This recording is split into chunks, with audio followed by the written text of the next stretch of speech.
Muy buenas tardes y bienvenidos a Contexto Global de France 24. Yo soy Elena Lozano y todo lo que verá a continuación es noticia. Iniciamos. Quito militarizado. Miles de policías y militares se desplegaron en la capital de Ecuador y ejecutan órdenes del Ejecutivo contra el crimen. Y lo hacen totalmente armados e incluso en colegios y universidades y otros lugares de alta concurrencia. Según el Ministerio del Interior, realizarán tareas de seguridad pública el tiempo que sea necesario. Tenemos análisis.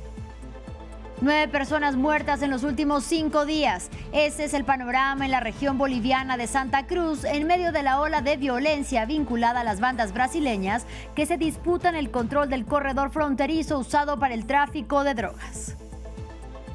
Qatar acusa a Israel de querer descarrilar la aplicación del plan de paz para Gaza con la intensificación de los bombardeos contra el devastado enclave palestino. Y mientras Tel Aviv condiciona su retirada total al desarme del grupo islamista, este lo acusa de haber cambiado las condiciones del acuerdo.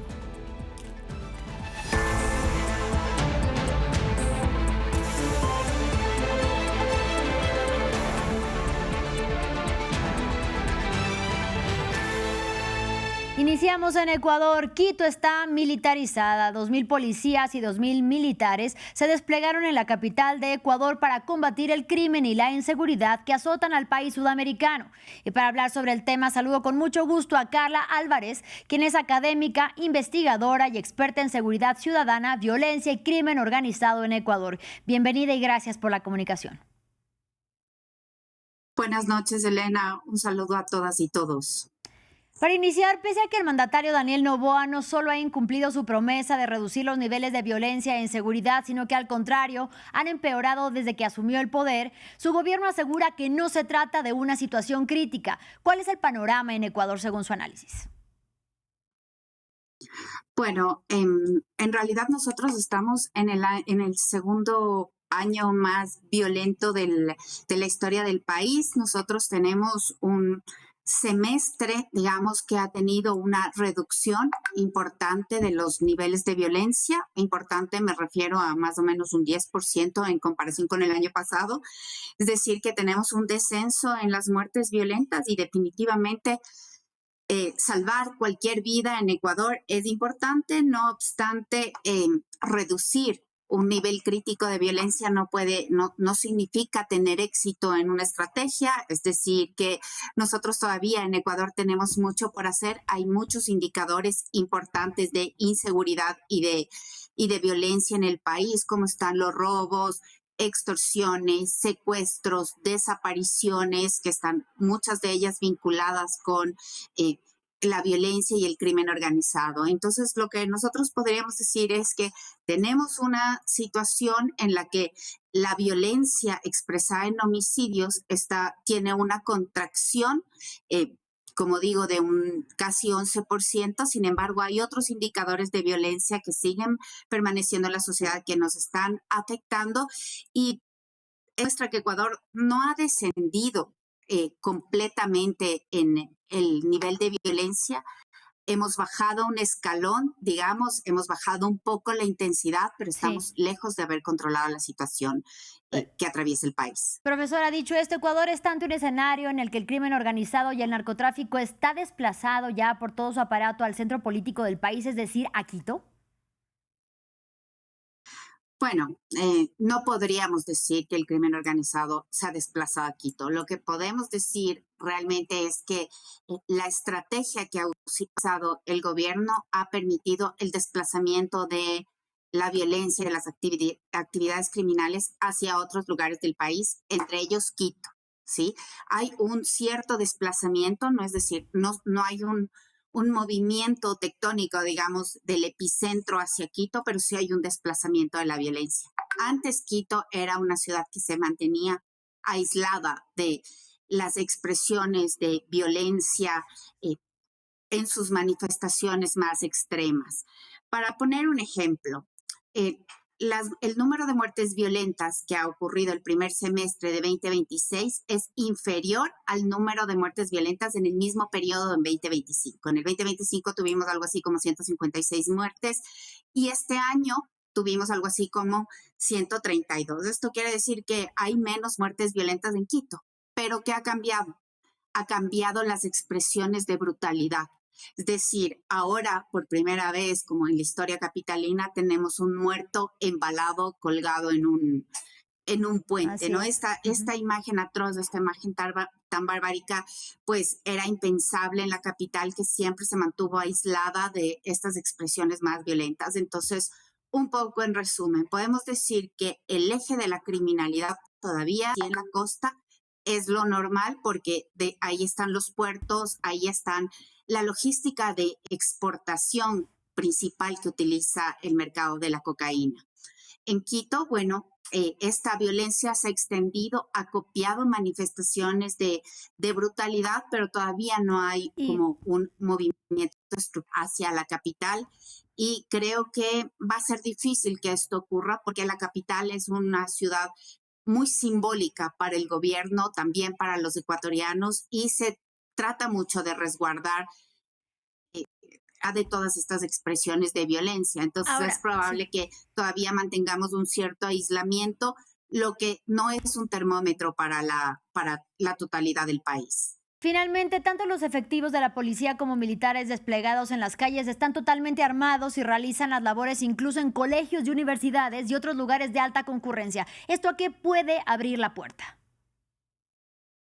Bueno, a la normalización de la excepcionalidad, ¿no? Una excepción, vivir todo el tiempo rodeado de militares en lugares de tránsito común que forman parte de la vida cotidiana, pues eso podría acostumbrarnos e incluso generar una dependencia de que nuestra sensación de seguridad esté relacionada con la presencia de los militares, y eso no es lo adecuado, porque la seguridad está relacionada con la prevención, con la investigación, con la adecuada justicia para los que cometen delitos violentos. Entonces, necesitamos tener un Estado operando funcionalmente más allá de la presencia de los militares. No tendríamos por qué normalizar esta militarización, no es lo adecuado. También creo que me parece importante decir que la militarización tiende a difuminar la división de funciones entre policías y militares. Esto tiende a repercutir en la profesionalización de los militares, también de los policías, y bueno, se pierden las funciones para las que están cada una de estas instituciones. Esto puede ser muy costoso para el país. Necesitamos que haya una institucionalidad compleja enfrentando la crisis de inseguridad. También creo, y es bien importante decir, que la presencia masiva de militares en las calles puede terminar pues generando afectaciones por tratos discriminatorios contra determinados grupos de la población. Recordemos que los militares tienen la función de combatir al enemigo externo. Es una función distinta a hacer seguridad ciudadana. E incluso desapariciones o crímenes extrajudiciales. Dicho esto, le agradecemos muchísimo también a la académica y también investigadora Carla Álvarez por haber estado con nosotros en France 24, y esperemos una próxima vez. Bueno, muchas gracias. Una buena noche. En Bolivia, al menos 9 personas han muerto en los últimos 5 días en la región de Santa Cruz en medio de la ola de violencia vinculada a las bandas brasileñas que se disputan el control del corredor fronterizo que es utilizado para el tráfico de drogas. Para atender la situación, la policía boliviana desplegó más de 200 oficiales en la zona. El siguiente informe es de El Mariángulo. La violencia sacude el oriente de Bolivia. La región de Santa Cruz vive una escalada ligada a bandas criminales de Brasil. Según las autoridades bolivianas, el conflicto enfrenta al Comando Vermelho, el grupo criminal más antiguo de Brasil, y al Primeiro Comando da Capital, PCC, descrita como la organización criminal más grande y poderosa de la nación carioca. El motivo: el control de las rutas del narcotráfico en los corredores que conectan el envío de cocaína boliviana con los mercados internacionales, justo en la frontera compartida por Brasil con Paraguay, Argentina y Uruguay. La respuesta del gobierno boliviano fue la de aumentar el pie de fuerza en la zona. Más de 200 policías y militares fueron desplegados en San Matías, en la frontera con Brasil. Va a haber una oficina permanente de la Policía Federal en Bolivia. Se va a instalar la Policía Federal. Segundo, va a haber policía boliviana en el Brasil para tener un flujo de inteligencia y de información continuo. y va a haber una tarea de apoyo logístico del gobierno brasileño a través de la Policía Federal. Pero la violencia también alcanzó a las fuerzas del orden. Un policía que investigaba las disputas entre las bandas fue asesinado. Su féretro fue recibido con honores en Santa Cruz. De acuerdo con datos de la Organización de Naciones Unidas, Bolivia figura como el tercer mayor productor de cocaína del mundo, después de Colombia y Perú. El Parlamento de Chile finalmente aprobó la mega reforma tributaria impulsada por el gobierno de ultraderecha que permitirá a las grandes empresas del país andino disfrutar de una reducción de impuestos de 4 puntos porcentuales, una iniciativa con la que el presidente José Antonio Kast busca atraer mayor inversión y generar más empleo y que fue rechazada por la oposición que no logró reunir los votos para frenarla. Esta ley es la primera gran victoria legislativa del inquilino de la moneda desde que asumió la presidencia el pasado mes de marzo. Nos amplía desde Santiago de Chile nuestro corresponsal Alberto Peña. El Congreso de Chile ha aprobado finalmente y tras varios meses de tramitación la mega reforma tributaria propuesta por el gobierno del ultraderechista José Antonio Kast para reducir a las grandes empresas los impuestos desde el actual 27% hasta el 23%. Pese a las indicaciones y críticas de la oposición a lo largo de todo el recorrido legislativo e incluso con un intento de llevar el proyecto al Tribunal Constitucional, la megareforma ha sido aprobada con los votos en bloque de la facción oficialista, que ya eran suficientes, e incluso han incorporado en ciertas partes del trámite los votos a favor del Partido de la Gente, de tendencia derechista populista. El gobierno ha defendido en todo momento que esta megareforma va a suponer un ahorro para las grandes empresas, que éstas van a reinvertir en forma de creación de empleo, lo que repercutirá de forma positiva a la economía de Chile. Sin embargo, pese a los argumentos del gobierno, numerosos economistas de Chile, el Consejo Fiscal Autónomo e incluso el Fondo Monetario Internacional han puesto en duda estos argumentos. Y es que la crítica lo que dice es que no hay ninguna garantía ni obligación para las empresas en el reinvertir el supuesto ahorro que van a generar gracias a la reducción impositiva. Por lo tanto, no hay ninguna forma de avalar que este dinero que va a dejar de ingresar al Estado vuelva a las arcas de Chile. Es importante destacar que esta megareforma tributaria forma parte de un gran proyecto llamado Proyecto de Reconstrucción Nacional por parte del Gobierno, que incluye unas 40 normativas de diferentes ámbitos.